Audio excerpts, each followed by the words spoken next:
नमस्कार दोस्तों, एग्जाम सारथी YouTube channel में आप सभी का स्वागत है। दोस्तों, इस वीडियो में हम बात करेंगे पशु परिचर भर्ती 2025 के रिजल्ट घोटाले के बारे में। जी हाँ दोस्तों, पशु परिचर 2025 का जो रिजल्ट आया है वो बहुत ही हैरान करने वाला है।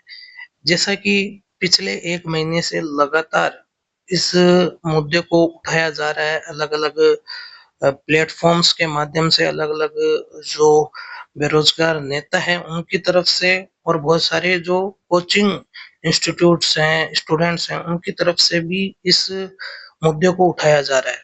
दोस्तों, जैसे ही कल कोर्ट ने पशु परिचर भर्ती की आगे की प्रक्रिया पर रोक लगाई, उसके बाद से ही अब ये मामला और ज़्यादा गरमा गया है और जो अभ्यर्थी पशु परिचर भर्ती 2025 में सिलेक्शन से वंचित हो गए हैं, वो अब कोर्ट के इस फैसले के बाद इस मामले में याचिका लगा करके खुद भी इसका लाभ ले सकते हैं। यानी याचिकाकर्ता बनने पर आपको भी कोर्ट की इस आदेश का, यानी कि अगर नॉर्मलाइजेशन प्रक्रिया बदली जाती है और रिवाइज रिजल्ट निकाला जाता है, तो आपको इसका लाभ मिलेगा। अदरवाइज अगर आप इस केस से नहीं जुड़ते हैं, याचिका नहीं लगाते हैं, तो बहुत पॉसिबल है कि कोर्ट केवल याचिकाकर्ताओं को ही कंसीडर करें, क्योंकि लिमिटेड कैंडिडेट्स को ही कोर्ट ज़्यादातर अलाउ करता है। तो जो भी अभ्यर्थी अभी तक इस याचिका में नहीं जुड़े हैं पशु परिचर भर्ती की, चाहे आप first shift, second shift, third shift, fourth shift या किसी भी शिफ्ट से हो जिनमें नुकसान हुआ है कैंडिडेट्स का, वो याचिका से जुड़ सकते हैं। उसके लिए आपको करना क्या है, नीचे डिस्क्रिप्शन में एक लिंक मिल जाएगा एडवोकेट साहब का, उनको आप व्हाट्सएप पे एडमिट कार्ड और अपनी डिटेल्स भेज करके जो भी ये केस पशु परिचर भर्ती का चल रहा है नॉर्मलाइजेशन को लेकर के, उसमें अपना नाम जुड़वा सकते हैं। दोस्तों, अब बात करते हैं कि जो डेटा निकल के आया है उसको देखते हुए साफ ये लगता है कि कितना बड़ा ये एक तरीके से घोटाला हुआ है। क्योंकि अगर किसी भर्ती प्रक्रिया में कुछ कैंडिडेट्स को अनावश्यक लाभ मिल जाता है और बहुत सारे कैंडिडेट्स का नुकसान हो जाता है, तो इसे घोटाला ही माना जाता है। भले ही ये बोर्ड की प्रक्रियाओं की विसंगति रही हो, नियमों की विसंगति रही हो, प्रक्रियाओं की विसंगति रही हो, लेकिन जब किसी भर्ती प्रक्रिया में इतना बड़ा डिफरेंस देखने को मिलता है कि एक शिफ्ट से मात्र 760 कैंडिडेट या 637 कैंडिडेट का सिलेक्शन हुआ है और दूसरी शिफ्ट से 3000 कैंडिडेट्स का सिलेक्शन हो गया, 1800 का हो गया, 1700, 1800, 1200 ऐसे हो रहा है। मतलब इतना ज्यादा डिफरेंस आ रहा है, इसका मतलब कहीं ना कहीं ये पूरी प्रक्रिया ही गलत है या फिर इसमें बड़ा स्कैम किया गया है जानबूझ करके। तो यहाँ पर आप दोस्तों देख सकते हैं कि जो डीवी के लिए कैंडिडेट्स की लिस्ट जारी हुई है, उसमें नंबर ऑफ कैंडिडेट्स शिफ्ट 1 में 760 कैंडिडेट्स का सिलेक्शन हुआ है, शिफ्ट 2 में 1293 कैंडिडेट्स का सिलेक्शन हुआ है, शिफ्ट 3 में आप देख सकते हैं 1776 कैंडिडेट्स का सिलेक्शन हुआ है। वहीं दोस्तों अगर आप आगे देखें, शिफ्ट 4 में मात्र 637 कैंडिडेट्स का सिलेक्शन यहाँ पर हुआ है। शिफ्ट 5 में आप देखेंगे 1830 और शिफ्ट 6 में देखेंगे तो 3381। टोटल 9677 9677। तो आप देख सकते हो लगभग एक तिहाई से ज्यादा कैंडिडेट सिर्फ जो शिफ्ट नंबर 6 है उसमें से सिलेक्शन हुआ है। बाकी जो शिफ्ट नंबर 4 है उसमें तो मात्र 637 सिलेक्शन हुए हैं। तो यहाँ पर ये नहीं है कि जो पहले की शिफ्ट के कैंडिडेट हैं वो पढ़ने में अच्छे नहीं थे, उनका तो बहुत ज्यादा नुकसान इसलिए हुआ है। एक तो उनके पास शुरू की जो शिफ्ट है उनके पास पेपर का पैटर्न नहीं था और ना ही कोई क्वेश्चन रिपीट हुआ था, तो उनके लिए पेपर उस हिसाब से टफ भी था। दूसरा, जो लास्ट के शिफ्ट थे उनके पास पेपर का एक पैटर्न पता चल गया था, टॉपिक्स कौन से आ रहे हैं वो भी पता चल गया था। दूसरा, उनमें कई क्वेश्चन बाद की शिफ्टों में रिपीट भी हुए, तो जिसका फायदा उनको मिला। इसके बावजूद इतना बेनिफिट मिलने के बावजूद बोर्ड ने जो स्केलिंग की प्रक्रिया अपनाई और जो नॉर्मलाइजेशन किया, उसमें नुकसान भी जो पहले की शिफ्ट है उनका हुआ है और बाद वाली शिफ्ट को फायदा हुआ है। क्योंकि बोर्ड ने जो नॉर्मलाइजेशन प्रक्रिया अपनाई, अब उसके तहत जो छठी शिफ्ट जो ऑलरेडी बेनिफिट में है, उनके 25 मार्क्स, 24 पॉइंट समथिंग मार्क्स, यानी 24 से ज्यादा मार्क्स बढ़ा दिए गए। घटने का तो हम मान सकते थे कि लास्ट की शिफ्ट इजी रही थी शुरू की शिफ्ट के मुकाबले, उनके मार्क्स बढ़ा दिए गए। जबकि जो शुरू की शिफ्ट जिनके पास पेपर का पैटर्न नहीं था, क्वेश्चंस रिपीट नहीं हुए थे, उनका ऑलरेडी नुकसान हुआ था कंपैरिजन में, उनके मार्क्स 11-11, 12-12 मार्क्स तक घटा दिए गए। तो कुल मिलाकर जो पहले से ही एग्जाम के पैटर्न के कारण, अलग अलग शिफ्ट के कारण नुकसान में थे, उनको और ज्यादा नुकसान में बोर्ड ने डाल दिया और इसीलिए सिलेक्शन शुरू की शिफ्टों में कम हुए हैं, बाद की शिफ्टों में ज्यादा सिलेक्शन हुए हैं।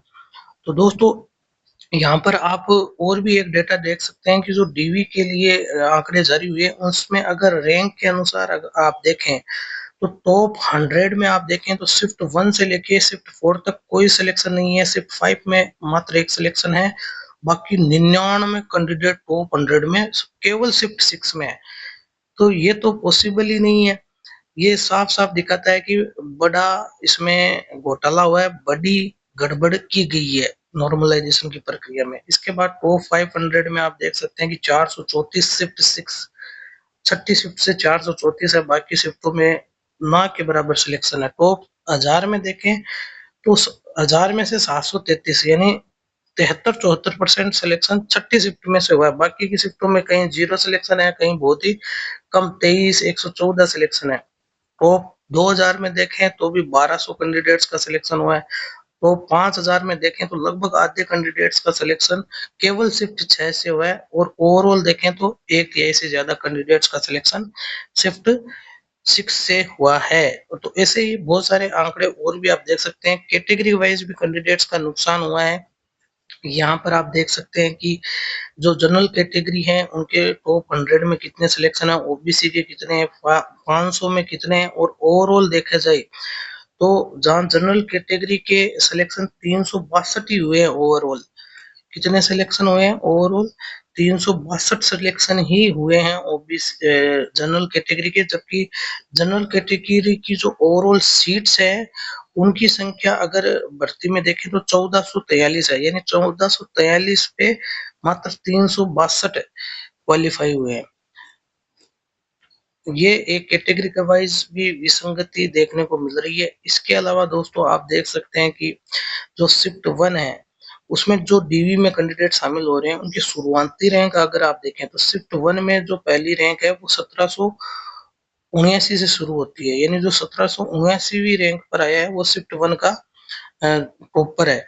वहीं देखें तो शिफ्ट 6 में फर्स्ट रैंक वाला टॉपर है। इसके बाद शिफ्ट 5 में 82 रैंक वाला, और अन्य शिफ्ट की रैंक भी आप देख सकते हैं। तो ये शिफ्ट 1 और शिफ्ट 4 वालों के साथ तो पूरा पूरा ही अन्याय हुआ है, और अन्य शिफ्ट के जो कैंडिडेट है उनके साथ भी गलत हुआ है। इसके अलावा आप अन्य जो कैटेगरी वाइज भी देख सकते हैं कि कितनी विसंगतियां हुई है, चाहे वो अदर सब कैटेगरी हो, एक्स सर्विसमैन हो, डाइवोर्सी हो, और अन्य जो हैंडीकैप पीडब्ल्यूडी कैटेगरी है उनके सिलेक्शन भी आप देख सकते हैं कि कितना इसके अंदर मिसमैच देखने को मिल रहा है। यही नहीं दोस्तों, जो मांग की गई है कोर्ट में वो ये की गई है कि जो नॉर्मलाइजेशन और स्केलिंग की प्रक्रिया अपनाई गई है वो पूरी तरीके से गलत है। सबसे पहले तो दोस्तों आपको बता दें कि स्केलिंग की प्रक्रिया जो अपनाई जाती है वो सुप्रीम कोर्ट के ऑर्डर के अनुसार, सुप्रीम कोर्ट का एक आदेश है उसके अनुसार स्केलिंग की प्रक्रिया उन्हीं भर्ती परीक्षाओं में, उन्हीं एग्जाम्स में अपनाई जाती है जिसमें सब्जेक्ट्स जो होते हैं वो अलग अलग हो। जैसे किसी का जो सब्जेक्ट है वो मैथ्स है, और किसी का सब्जेक्ट फिजिक्स है, किसी का सब्जेक्ट इंग्लिश है, और सबका अगर एक रिजल्ट तैयार करना है, तो चूंकि सबके सब्जेक्ट अलग अलग है तो हो सकता है उनके लेवल भी अलग-अलग ही होगा। ये तो हो नहीं सकता कि मैथ्स के पेपर का लेवल फिजिक्स के लेवल के बराबर कर दिया जाए, तो इसको मापा नहीं जा सकता, तो इसलिए स्केलिंग की प्रक्रिया वहाँ अपनाई जाती है। जबकि इस पशु परीक्षर भर्ती में सारे सब्जेक्ट ही सेम थे, सारा सिलेबस ही सेम था, चाहे कितनी भी शिफ्ट के जो अलग-अलग कैंडिडेट है, सबका सिलेबस सेम था, सब्जेक्ट सेम थे, तो यहाँ स्केलिंग प्रक्रिया नहीं लगाई जा सकती। दूसरा दोस्तों, इसमें जो नॉर्मलाइजेशन की प्रक्रिया अपनाई गई है, उसमें इक्वी नॉर्मलाइजेशन नहीं लगाया गया, यानी कि आपको जो नॉर्मलाइजेशन लगाना था वो ये नहीं लगाना था कि आपने जो अलग-अलग शिफ्ट के जो कैंडिडेट्स हैं, उनके पेपर के लेवल को देखे बिना आपने सीधा अपना एक फॉर्मूला लगा दिया, जिससे हुआ ये कि जो बाद की शिफ्ट है उनका तो फायदा हो गया, वहां 25-25 मार्क्स बढ़ गए, शुरू की शिफ्ट के 12-12 मार्क्स तक कम हो गए।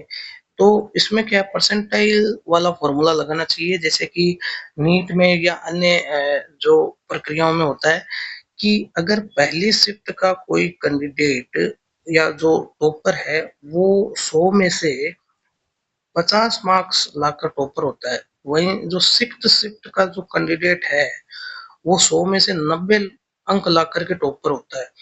तो यहाँ पर फर्स्ट शिफ्ट का टॉपर तो मात्र 50 मार्क्स लेके आ रहा है, और सिक्स्थ शिफ्ट का जो कैंडिडेट है टॉपर जो है वो 90 मार्क्स लेके आ रहा है। इसका मतलब साफ है कि सिक्स्थ शिफ्ट का पेपर जो है वो इजी रहा होगा फर्स्ट शिफ्ट की तुलना में, इसीलिए इतना ज्यादा डिफरेंस आ रहा है। तो इसको नॉर्मलाइजेशन अप्लाई करने के लिए जो अलग-अलग शिफ्ट के टॉपर हैं, उनको परसेंटाइल में चेंज करना चाहिए। जैसे जो टॉपर होगा फर्स्ट शिफ्ट का, उसको 100 परसेंटाइल देने होंगे, और उसी की तुलना में बाकी की जो नीचे की इस फर्स्ट शिफ्ट में कैंडिडेट्स हैं, उनके परसेंटाइल के आधार पर लिस्ट बननी चाहिए। वहीं सिक्स्थ शिफ्ट में जो टॉपर 90 मार्क्स लेके आए, उसको 100 परसेंटाइल दिया जाना चाहिए, और उसके बाद के जो नीचे के कैंडिडेट्स हैं, उनकी लिस्ट बना करके फिर एक फेयर सिलेक्शन होना चाहिए, फेयर नॉर्मलाइजेशन होना चाहिए। नहीं तो होगा ये कि फर्स्ट शिफ्ट में जो कैंडिडेट 50 मार्क्स लेके आ रहा है, तो सिक्स्थ शिफ्ट में 90 मार्क्स लेके आने वाला टॉपर है। इसका मतलब सिक्स शिफ्ट का पेपर इजी रहा है, तो 90 से लेके 50 तक के शिफ्ट में जो सिक्स्थ शिफ्ट के कैंडिडेट्स हैं वो तो सारे सेलेक्ट हो जाएंगे, जबकि फर्स्ट शिफ्ट में भले ही जो टॉपर हो उसका भी सिलेक्शन नहीं होगा, वो भी बाहर हो जाएगा। तो ये एक गलत तरीका है नॉर्मलाइजेशन का, जिसको कि बोर्ड को बदलना होगा, और यही मांग की गई है। तो दोस्तों, जो कैंडिडेट्स अभी तक इस केस से नहीं जुड़े हैं, इस याचिका से नहीं जुड़े हैं, वो जल्द से जल्द इस याचिका से जुड़ सकते हैं। अगली सुनवाई 23 मई को होगी, तो उससे पहले तक आप जुड़ सकते हैं। नीचे एडवोकेट साहब का लिंक दिया है डिस्क्रिप्शन में, और साथ ही आपको जो कमेंट सेक्शन में भी दिया है, वहां पर जाकर के आप अपने डॉक्यूमेंट्स भेज सकते हैं, अपनी क्वेरी कर सकते हैं, और इस याचिका में जुड़ सकते हैं। जल्द ही जो है अगली याचिका फाइल की जाएगी। जैसे ही कुछ नंबर ऑफ कैंडिडेट्स आ जाते हैं, तो उसके बाद एक याचिका दायर की जाएगी, और उससे इसी केस में मर्ज कर दिया जाएगा, और सारे के सारे जो डिसीजंस होंगे वो सेम अप्लीकेबल होंगे आपके लिए भी। तो जो भी कैंडिडेट्स जुड़ना चाहते हैं, नीचे डिस्क्रिप्शन में आपको लिंक दिया है, वहां जाकर के आप मैसेज कर सकते हैं। धन्यवाद।